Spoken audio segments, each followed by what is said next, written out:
7,000 কোটি টকীয়া কাজিৰঙা এলিভেটেড কৰিডৰৰ ভূমি পূজন অনুষ্ঠানৰ পৰা এপিচিচিৰ সভাপতি গৌৰৱ গগৈক আক্ৰমণ মুখ্যমন্ত্ৰীৰ।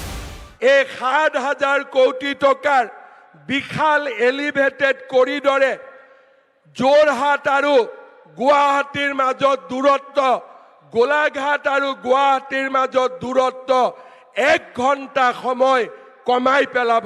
যোৱাকালি কংগ্ৰেছ দলৰ এজন সাংসদে এই এলিভেটেড কৰিডৰক বিৰোধিতা কৰিছে।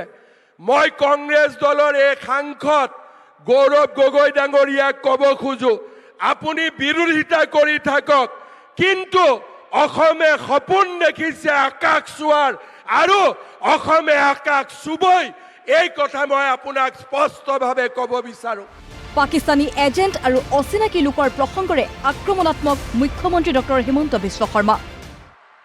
আজি অসমীয়াই কোনো পাকিস্তানৰ এজেণ্টৰ ওচৰত আত্মসমৰ্পণ নকৰে। আজি অসমীয়াই কোনো অচিনাকি মানুহৰ ওচৰত আত্মসমৰ্পণ নকৰে। অসমীয়াই অচিনাকি মানুহৰ মাটি উচ্ছেদ কৰি বটদ্ৰৱা থানত শংকৰদেৱৰ আৱিৰ্ভাৱ ক্ষেত্ৰ নিৰ্মাণ কৰিছে। কাজিৰঙাত আজি অচিনাকি মানুহক উচ্ছেদ কৰি আমি এলিভেটেড কৰিডৰ নিৰ্মাণ কৰিম।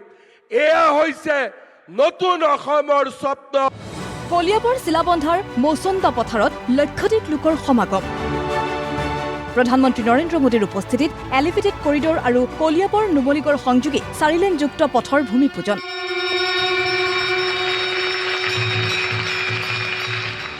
বিশাল জনসভাক সম্বোধন কৰি মুখ্যমন্ত্ৰীয়ে ক'লে, প্ৰধানমন্ত্ৰী নৰেন্দ্ৰ মোদীৰ নেতৃত্বত অসমীয়া আত্মবিশ্বাসী হৈছে, বেদখল আৰু গড় হত্যা ৰোধ হৈছে। আজি আমি এটা অটল, অবিচল আৰু আত্মবিশ্বাসী জাতিত পৰিণত হৈছো। এতিয়া অসমীয়াক কোনেও ৰঙা চকু দেখুৱাব নোৱাৰে। অসমীয়াক যদি কোনোবাই ৰঙা চকু দেখুৱাবলৈ চেষ্টা কৰে, তেনে ব্যক্তিক আমি যেনেকৈ 1.5 লাখ বিঘা ভূমিৰ পৰা উচ্ছেদ কৰিছো, আমি তেনেকৈ অসমীয়াই মৰণপণ যুঁজ দিবলৈ সাজু হৈছো। আজি অসমত পৰিৱৰ্তন হৈছে। এতিয়া আৰু কাজিৰঙাত কোনেও গড় হত্যা কৰিবলৈ সাহস কৰিব নোৱাৰে। আজি মোদী ডাঙৰীয়াৰ নেতৃত্বত আজি অসমীয়াই আত্মবিশ্বাসী হৈছে। বিজেপি চৰকাৰৰ নেতৃত্বত অসমক দেশৰ 5খন শ্ৰেষ্ঠ ৰাজ্যৰ তালিকাত সন্নিৱিষ্ট কৰাৰ পৰিকল্পনাৰ কথাও দোহাৰিলে ভাষণত। ভাৰতবৰ্ষৰ ভিতৰতে সৰ্বশ্ৰেষ্ঠ ৰাজ্য হিচাপে আমি অসমক প্ৰতিষ্ঠা কৰিম। বন্দে ভাৰতৰ শ্লিপাৰ ট্ৰেইন প্ৰথমবাৰৰ বাবে দেশত আজি আৰম্ভ কৰা হৈছে, আৰু গুৱাহাটী কলিকতাৰ মাজত ইয়াক প্ৰথমবাৰৰ বাবে ৰূপায়ণ কৰা হৈছে। যোৱাকালি প্ৰধানমন্ত্ৰী ডাঙৰীয়াই এই ৰেলৰ সূচনা কৰিছে। আজি আমি এই পবিত্ৰ মঞ্চৰ পৰাই আৰু এবাৰ নতুনকৈ 2খন ৰেলৰ উদ্ঘাটন দেখা পাম।